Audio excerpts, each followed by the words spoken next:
अस्सलाम वालेकुम दोस्तों। इससे पहले हमने कबूतर की गर्दन किस तरह की हो इस पर बात की थी। आज इस वीडियो में हम कबूतर की पीठ किस तरह की हो, उसके अंदर कबूतर के पीठ के अंदर किन किन बातों को अहमियत दी जाती है, किन किन बातों को देखा जाता है और उससे तय किया जाता है कि ये अच्छा कबूतर है, इस पर बात करेंगे। जो अच्छा कबूतर होगा उसके पीठ की साइज इस तरह साइज लंबी होगी, उसकी पीठ चौड़ी वसी इस तरह की होगी। साथ जो अच्छा कबूतर होगा उसकी पीठ कबूतर के बगलों के पर से पूरी और अच्छी तरह से ढकी हुई इस तरह की होगी। और जब हम कबूतर के पीठ पर इस तरह अपना अंगूठा फेरेंगे तो हमें ये महसूस होगा कि कबूतर के रीढ़ के हड्डी इसके मटर सा चुभना उसी तरह जिस तरह कबूतर के गर्दन के अंदर होता है वो यहाँ पर भी होता है, पर मुकाबले गर्दन के कम। और जब हम कबूतर के पीठ के हड्डी पर हाथ फेरे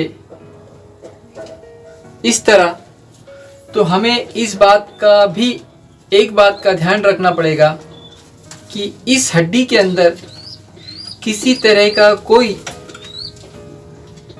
जैसे उठाव या गैप ये नजर ना आए, इस तरह के हड्डी का कबूतर का होना। और कबूतर की हड्डी पर जब हम हाथ फेरते हैं तो ये जितना ज़्यादा लंबी होगी कबूतर उतना अपने स्ट्रक्चर में अच्छा होगा। एक मिकदार होती है, उस मिकदार में इस हड्डी का होना अच्छा माना जाता है। और साथ जब कबूतर ये मैंने हाथ में पकड़ा है उसी तरह जब कबूतर खड़ा होगा तो इस तरह खड़ा हुआ हो, सर से गर्दन और उसकी पीठ और उसकी दुम इस तरह नजर आए, मानो जैसे वही मिसाल जो पार्क के अंदर फिसलगुंडी होती है उस तरह की, इस तरह की नजर आए। ये तो हुई कुछ कबूतर के पीठ के बारे में बातें। उसी तरह कबूतर की दुम इसका भी एक कबूतर के उड़ान के अंदर फंक्शन होता है, उस पर हम आइंदा बारी अगली वीडियो में। तो कबूतर के इस दुम के इस आखिरी हिस्से सिरे का गोल होना, इस तरह का कबूतर भी एक अच्छी खूबी साथ वाला कबूतर होगा कि इस कबूतर, ये मद्रासी कबूतर है और यह है फ्लायर कबूतर है, गिरेबाज कबूतर।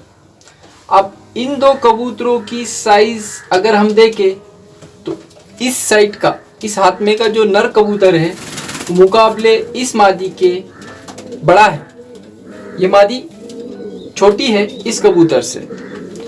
पर इस बात को भी गौर करने की है कि जो इस कबूतर की यहाँ से लेकर कबूतर के यहाँ तक पीठ की हड्डी की जो लंबाई है वो साइज में इस कबूतरी के छोटे होने के बावजूद उतनी है।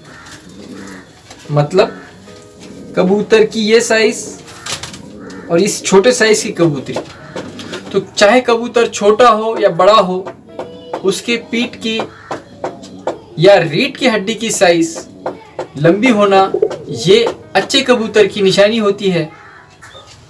कबूतर के पीठ का अगला हिस्सा कबूतर की दुम।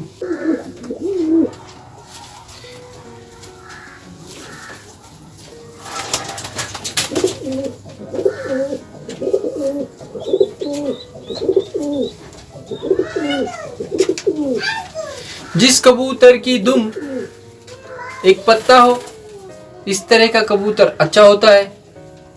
अगर कबूतर की दुम 2 पत्ता या 3 पत्ता इस तरह की हो तो वो भी कबूतर अच्छा ही होगा, पर इससे ज़्यादा ना हो, 2 या 3 पत्ता हो तो ठीक है, इससे ज़्यादा की ना हो। साथ कबूतर के दुम के अंदर कबूतर के ऊपर के और कबूतर के नीचे के जो पर होते हैं वो कबूतर के दुम को दौरान परवास सपोर्ट देते हैं, जिसकी वजह से कबूतर परवास करता है और अपने परवास के डायरेक्शन को बदलने का, हवा के रुख को मेंटेन करने का भी काम करता है। तो ये सपोर्टिंग फीदर उसको मदद करते हैं। ये भी जितने ज़्यादा लंबे होंगे, जितने ज़्यादा तादाद में होंगे, इस तरह के दुम का कबूतर भी अच्छा होता है। और जो कबूतर खड़ा हुआ हो उसकी दुम भी उसी तरह, जिस तरह गर्दन और पीठ की ढलान उतार ज़मीन की तरफ हो, उसी तरह हो। इस तरह का कबूतर अच्छा होता है। जो चपटे सिरी के कबूतर होते हैं वो कबूतर आसमान में खड़े होकर खेलते हैं, परवाज़ देते हैं। और इस कबूतर के परवाज़ का, कबूतर के दुम के अंदर भी बैलेंस होता है। इस पर हम आइंदा बात करेंगे, फिर कभी उस पर मालूमात लेंगे। तो कबूतर के ऊपर के इस स्ट्रक्चर के बारे में आज हमने इस वीडियो पर बात की। उसी तरह छोटे छोटे हिस्सों में कबूतर के अगले हिस्से पॉइंट्स, उनके अंदर क्या बातें हो, क्या खूबियाँ हो, इस पर बात करेंगे। उसी तरह कबूतर की दुम का एक पत्ता होना अच्छे कबूतर की निशानी है। और जब हम कबूतर को इस तरह झटका दें तो जो कबूतर छतरी की तरह इस तरह अपनी दुम को फैलाए, इस तरह का कबूतर अच्छा होता है। और जो कबूतर हाथ में पकड़ने पर अपने दुम को ना समेटे और अपनी दुम को ऊपर को उठाकर फैला दे, इस तरह का कबूतर ज़्यादातर अच्छा नहीं पाया गया है। इसके बाद हम कबूतर के ऊपर के हिस्से के ऊपर तो बात कर चुके हैं। इसके बाद कबूतर का नीचे का हिस्सा, जैसे कबूतर का पोट, कबूतर की सीने की हड्डी, कबूतर के जोड़, कबूतर के पंजे, ये किस तरह के हो, इनके अंदर क्या बातें होती है, खूबियाँ होती है, इस पर मालूमात लेंगे। तब तक के लिए अल्लाह हाफिज़। जय हिंद, जय भारत।